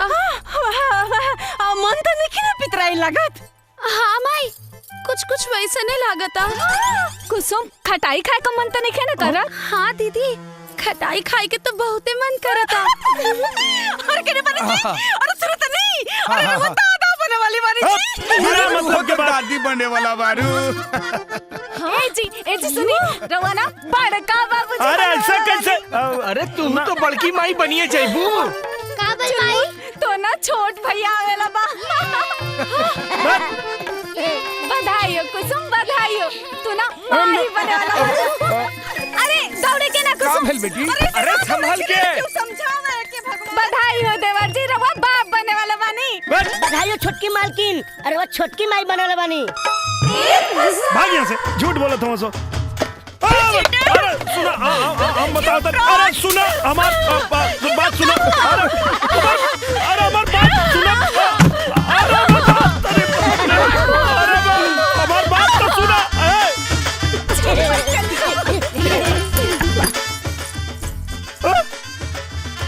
ऐसे कैसे माई बन गई?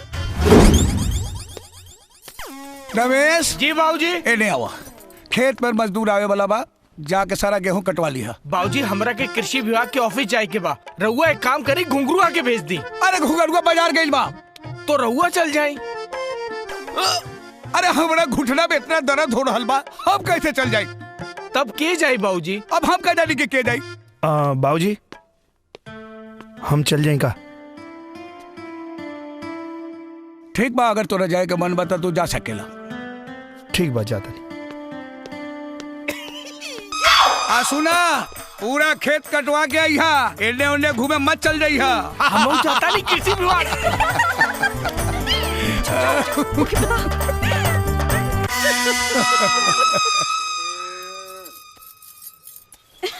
कुसुम अरे ई गोबर गोइठा पागल तू छोड़ा। जा जल्दी से खेत पे। देवर जी खेत पर गलन गेहूं कटवावे। तू गतान लेके जा जल्दी। देवर जी से अकेले में मिले के ऐसे बढ़िया मौका तो के ना मिली। उत्साहरी हरवे में भी का पता खेत का हरियाली देख के देवर जी भी तो के हरा भरा कर दे। जा जल्दी।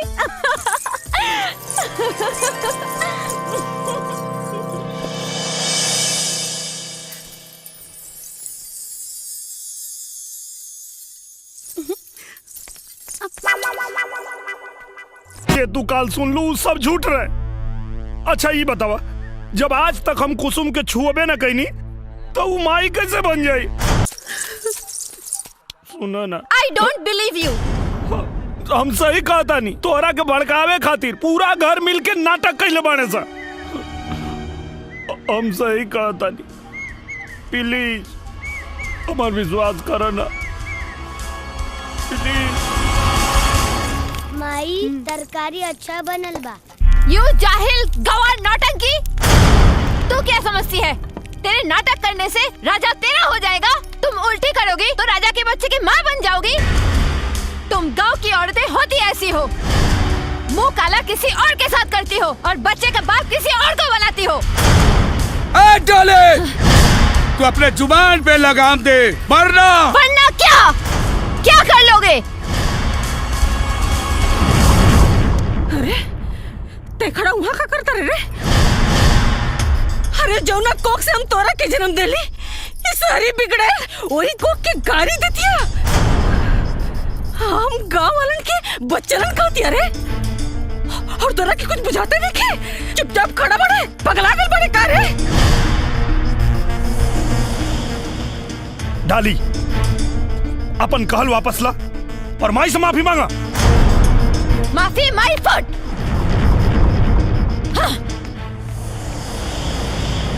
यस, आओ दीनदयाल। दीनदयाल, अरे समधी जी मत कहा हमरा के समधी। तू हमार समधी ना, दुश्मन बड़ा दुश्मन। तू और तोहर बेटा हमरा बेटी के जिंदगी बर्बाद कर रहल बड़ा लोग। लेकिन याद रखा, हम तू लोगन के बर्बाद कर दे,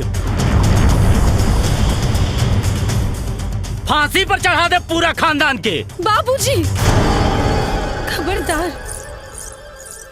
अगर एकरा आगे हमरा घर वालन के कुछ कहनी है तो हमरा परिवार के खिलाफ एगो शब्द भी कहे के आपके कोनो अधिकार ना हो। लेकिन बेटी, ये लोग तोहरा साथे विश्वासघात कैले बा, और तुम्हारी पति अपन दूसर शादी करके तोहार दुनिया उजाड़ रहल बा, और तू कहता हो कि हम चुप रहे? ये हमरे घर के आपसी मामला है बाबूजी, और हमन के आपसी मामला के बीच में आपके दखल अंदाजी देवे के कोनो जरूरत ना हो।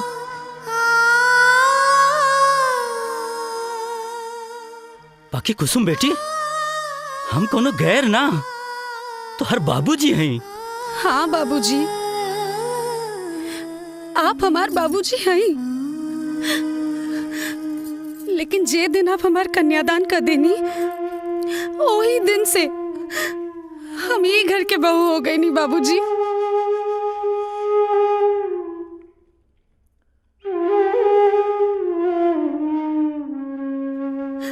हमार सास ससुर हमके बहू ना, अपन बेटी जैसन माने ले। बाबूजी, हमार ई बाबूजी हमके कबो आपके कमी ना महसूस होके दिले। हमार जेठ जी हमेशा एगो बड़ भाई होके के फर्ज निभवलन, और जेठानी जी हमके अपन छोट बहन माने ली बाबूजी। अब रह गई बात पति के, तई जान ली बाबूजी, हम पिछला जन्म में जरूर बहुत नेक काम कैले हैं, यही से ई जन्म में हमके इनकरा जैसन पति मिले।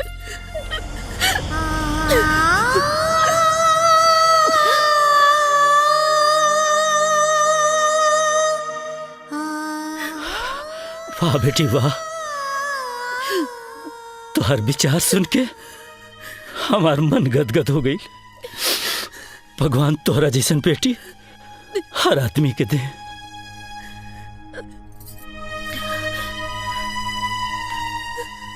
भगवान तोहरा के खुश रखे, सदा सुहागिन रखे, सदा सुहागिन रखे। जरूर हम पिछला जन्म में कोनो न कोनो अच्छा कर्म कैले होगा, यही से हमरा बहू के रूप में हमरा बेटी मिल गई।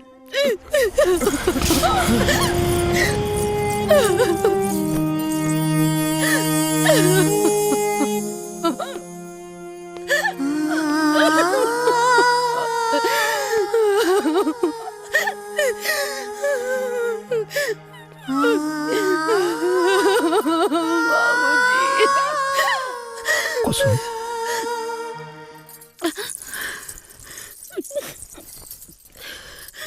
कुसुम हमरा समझ में नहीं आवत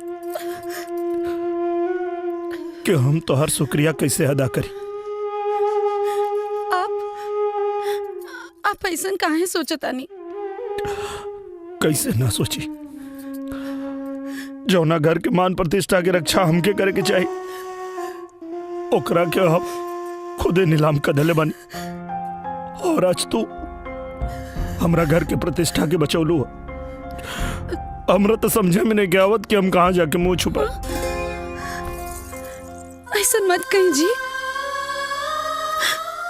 हम कोनो एहसान ना कहीं। हम ये घर के बहू हैं और बहू रहला के नाते खाली अपन कर्तव्य के निर्वाह करनी है, बस और कुछ ना। काश हम अपने कर्तव्य के निर्वाह कर पाती।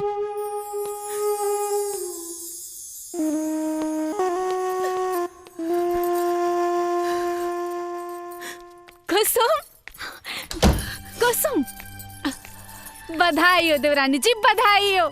कम से कम देवर जी के अपन गलती का एहसास तो भाई। खाली एहसास कैला से का होई दीदी, हम तो आज भी उनके खातिर पराये बानी। पागल कहीं के, जब सावित्री अपना पति का प्राण यमराज से छीन के लेके आ सकेली, तई सहरी का का औकात जे तोरा पति के तो से छीन सके। अरे हाँ, कल ना तीज का त्योहार है, तू खूब मन से भोले बाबा के मनैया, उ तोहार सुहाग तोहरा के जरूर लौटा दी हन। अब चला हजरता, हाँ जा तैयारी करा, जा। डाली, माई से माफी मांगा, माई से माफी मांगा। सिस्टर, सिस्टर, सिस्टर, ओपन द डोर सिस्टर।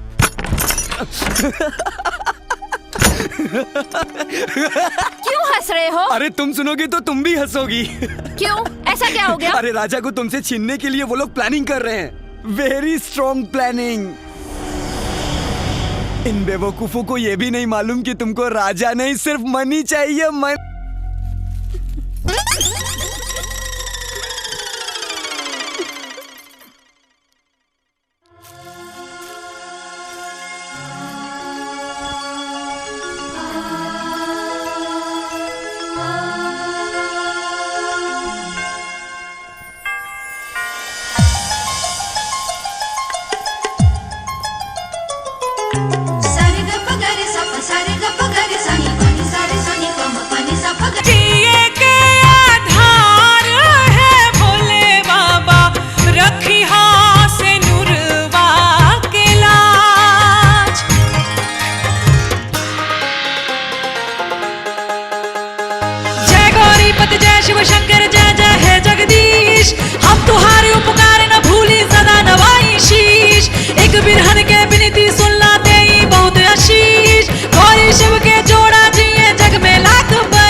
भोला तीज के बरतिया संभाल कर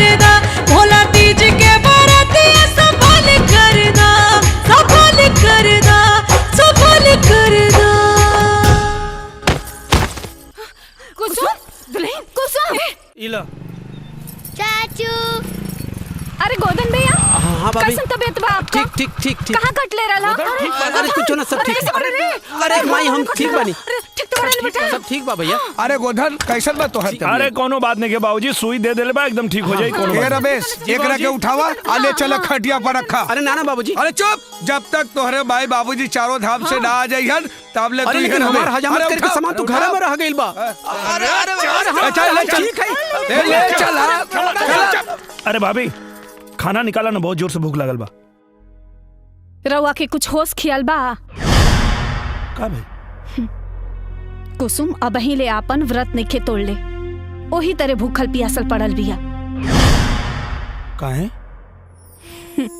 जैसे कि रवा के कुछ पते नहीं खे कि जबले एगो तीज का सुहागन अपन पति का आशीर्वाद ना ले ले तबले व्रत ना तोड़े ले। लेकिन रवा के का फर्क पड़े वाला बा? वो खाओ पियो चाहे ना खाओ पियो, जिए चाहे मर जाए, रवा के वो देवता माने ले। लेकिन रवा देवता ना, पत्थर है पत्थर। लकी भैया, लकी भैया, अरे आप आ गए? आप जल्दी अंदर आइए ना, मुझे आपको कुछ दिखाना है, प्लीज जल्दी आइए।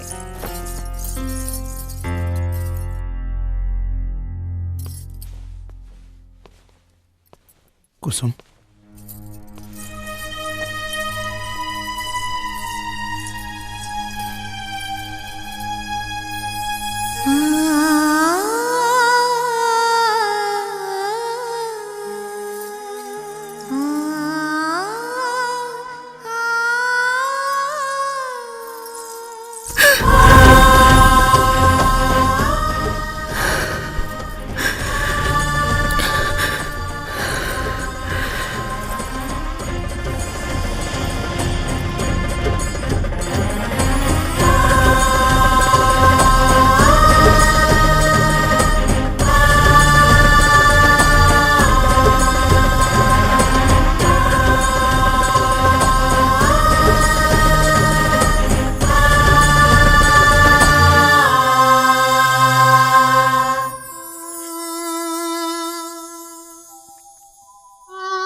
राजा, कहाँ हैं आप? ये सब का ड्रामा होता? हाँ, का जब पंचायत में एक बार फैसला हो गई तई खाना पीना छोड़ के का साबित कर चाहता रू?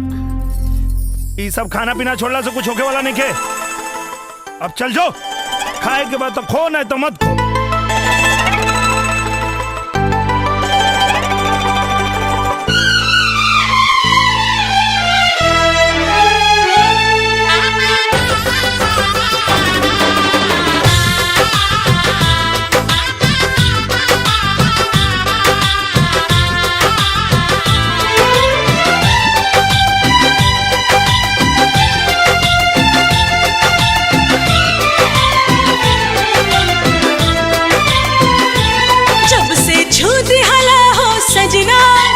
सजना सजना खन खन खन कल मोर कंगना, जब से छूट हला हो सजना खन खन खन कल मोर कंगना, दिल के धड़कन बजाए सहनाई आबे लागल ए राजा गिराई, आबे लागल ए राजा गिराई। एहसास समझ में आयल का होला प्यार बुझायल, एहसास समझ में आयल का होला प्यार बुझायल, हाल दिलवा के का हम बताएं, कैसे तो से नजरिया मिलाएं, कैसे तो से नजरिया मिलाएं।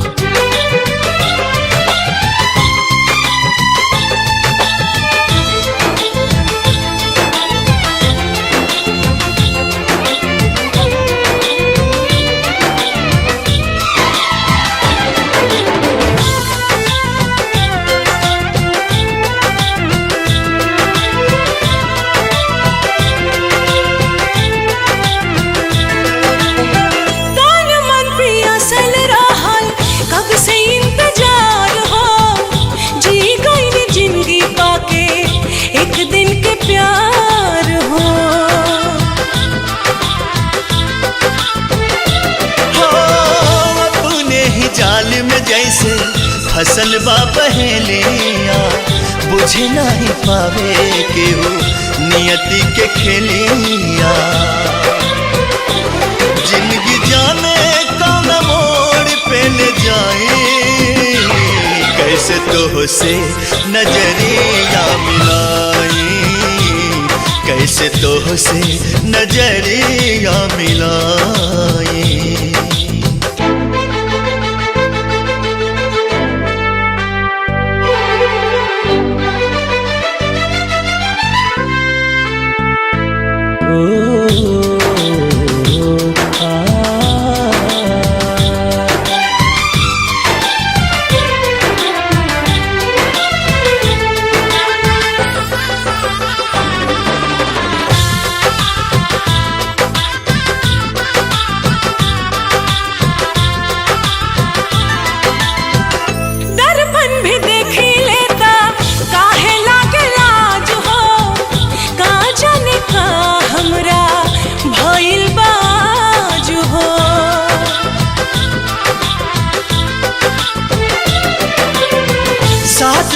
सातों वचन सगरो भुलैनी पति के धर्म का होला वो ना निभैनी हम तो जन्मों जन्म कह के पाई आवे लागल ए राजा अंगड़ाई हो आवे लागल ए राजा अंगड़ाई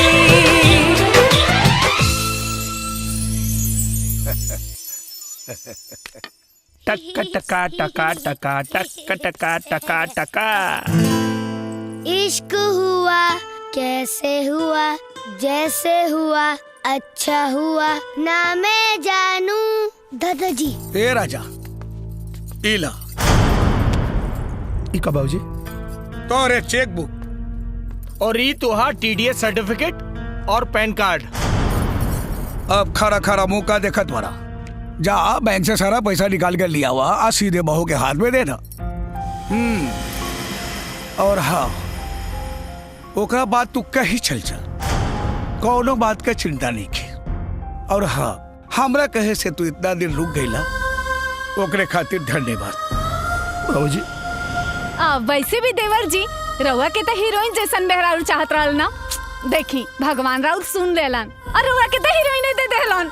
हाँ बेटा हम हो एकदम ठीक बानी। डॉक्टर कहना है कि कोनो दिक्कत ना है, हैं? अब तू बेफिक्र होके जा सकेला।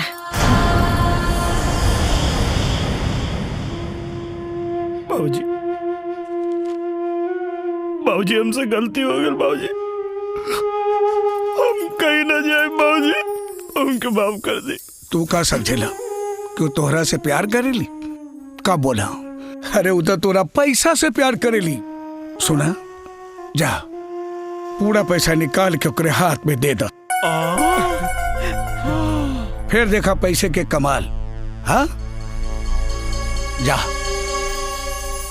हाँ बाबूजी। जैकी यस चलो।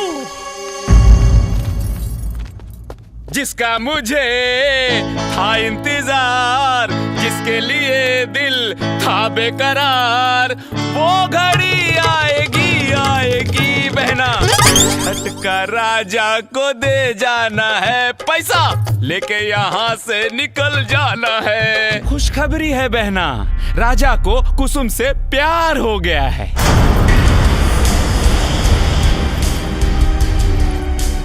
अब पैसा तुम्हारे पास खुद ब खुद चलकर कदमों में आने वाला है बहना। नहीं भैया मुझे पैसा नहीं राजा चाहिए। ये क्या बोल रही हो बहना तुम्हारा दिमाग तो नहीं खराब हो गया है? मुझे राजा से प्यार हो गया है। क्या? अगर दौलत रहेगी बहना तो ऐसे सैकड़ों राजा तुम्हारे कदमों में होंगे।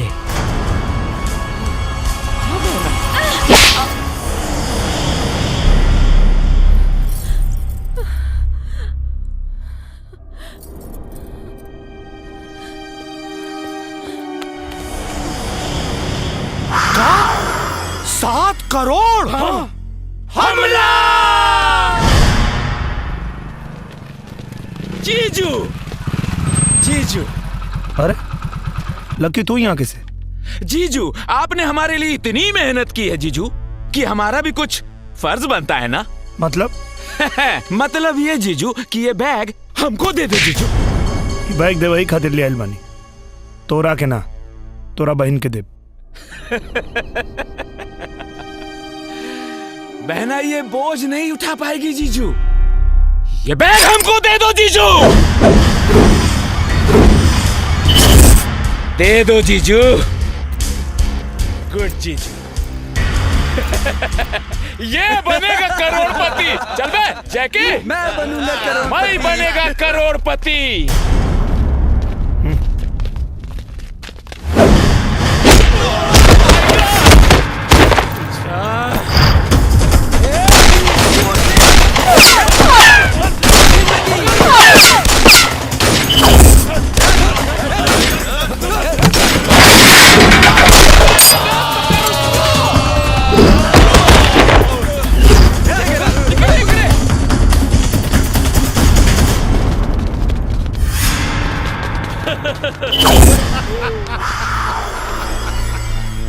कहा भैया कहा?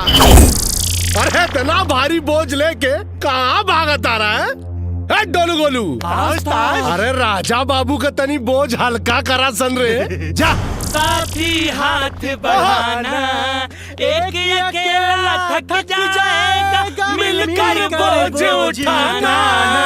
साथी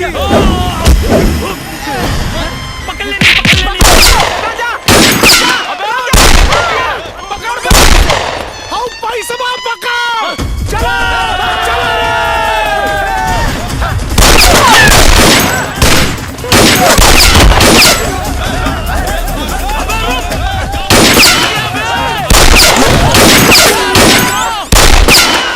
बच गई।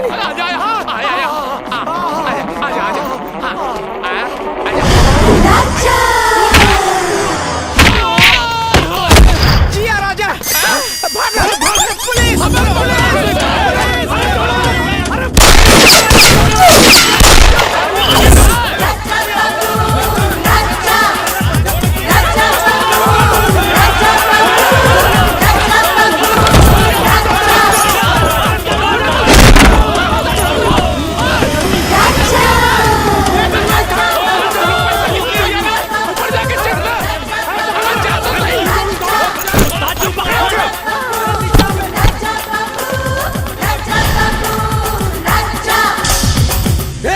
पकड़ो उसे।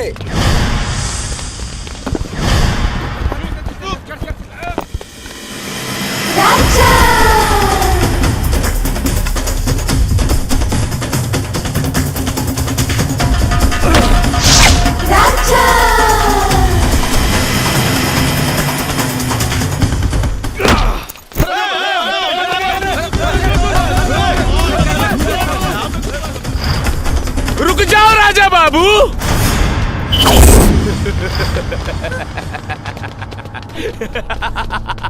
लकी का लक लकी से भी 2 कदम आगे चलता है राजा बाबू, समझे क्या? वो बैग हमको दे दो राजा बाबू, अभी प्यार से समझा रहे हैं, नहीं तो बहुत ही बुरा कर देंगे। गर्दन काटू क्या? अरे पगला गल बड़ा का करोड़ रुपया दी कुसुमिया खातिर? ये तो खुदा चाहता कि एकरा जिंदगी से दूर चल जाई। ना डमरू, पहले हम अंधा रहनी, असली हीरा हमारे घर में रहे, और हम ये कागज के नोट के पीछे भागत रहनी। लेकिन अब हमारा आंख खुल गई बा, कुसुम के आगे ये रुपया के कोनो मोल नहीं के। लकी, हमारा धर्मपत्नी के छोड़ दे। ले भाई। हाँ राजा बाबू, हाँ आ जाओ आ जाओ, हाँ दे दो राजा बाबू, हमको दे दो, हाँ हमको दे दो राजा बाबू।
कहीं चोट तो नहीं किया?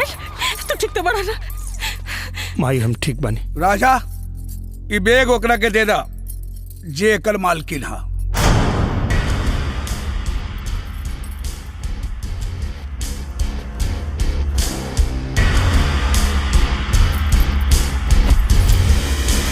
सुनिए, इसकी मालकिन मैं नहीं कुसुम है। इसे ले जाकर कुसुम को दे दीजिए। हाँ, एकर मालकिन कुसुम बा, लेकिन एकर जरूरत तोहरा के ज्यादा बा। बैग ला और जा यहाँ से। मैं सुन रही हूँ, इसका मतलब ये नहीं कि आप कुछ भी बोलते जाए। राजा सौदा भी पूरा नहीं खे भाई, जा जाके जमीन जायदाद के कागज लेके आवा, तब जाके सौदा पूरा हुई। मैं राजा के लिए दुनिया की सारी दौलत को ठोकर मारती हूँ। मुझे सिर्फ और सिर्फ राजा चाहिए। चलिए राजा। हम तोरा साथे ना जाए। क्यों? काहे से कि अब हम कुसुम से प्यार करी ले। रंग बदलने में तो आपने गिरगिट को भी मात दे दी। कल तक तो आप मुझसे प्यार करते थे और आज आपको कुसुम से प्यार हो गया है। तब कहाँ गया था ये प्यार, जब भरी पंचायत में आपने मुझे अपने पत्नी होने का दर्जा दिया था। आप चुप क्यों हो गए? जवाब दीजिए। अभी सरपंच जी भी यही मौजूद है। कह दीजिए कि आप इनके फैसले को नहीं मानते हैं। राजा, पंचायत के फैसला तो के माने के पड़ी। सरपंच जी, सरपंच जी, मत करिए। सरपंच जी, सरपंच जी, सरपंच जी, दया करी सरपंच जी, दया करी।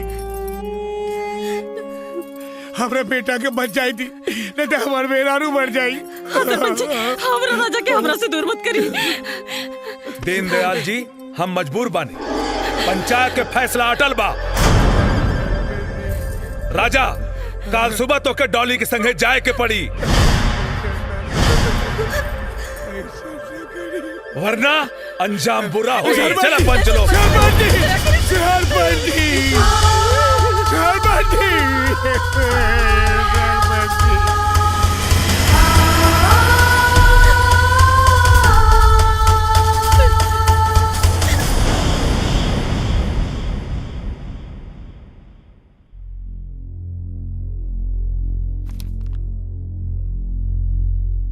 माफ कर दो।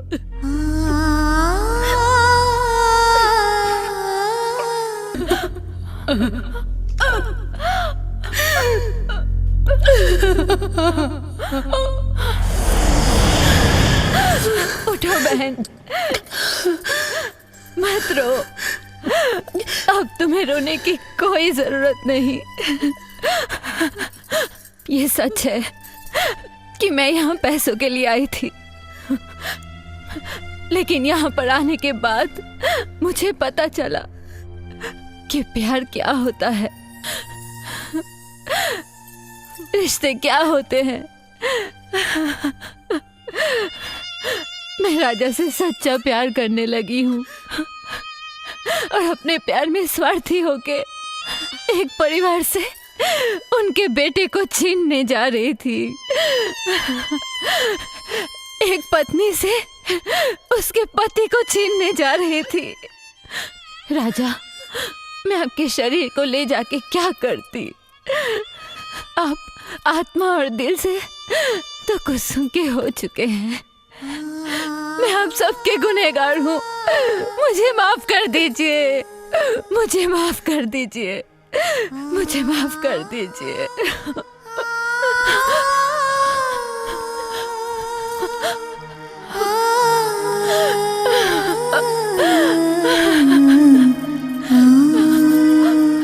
बेटी, बाबूजी, बाबूजी। नहीं बाबूजी, आज मुझे जी भर के रो लेने दीजिए।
सजना खन खन खन कल मोर कंगना जब से छूटी हला हो सजना खन खन खन कल मोर कंगना दिल के धड़कन बजाए सहनाई आवे लागल ए राजा गिड़ाई आवे लागल ए राजा गिड़ाई एहसास समझ में आयल का होला प्यार बुझायल एहसास समझ में आयल का होला प्यार बुझायल हाल दिलवा के का हम बताएं कैसे तो से नजरिया मिलाएं कैसे तो से नजरिया मिलाएं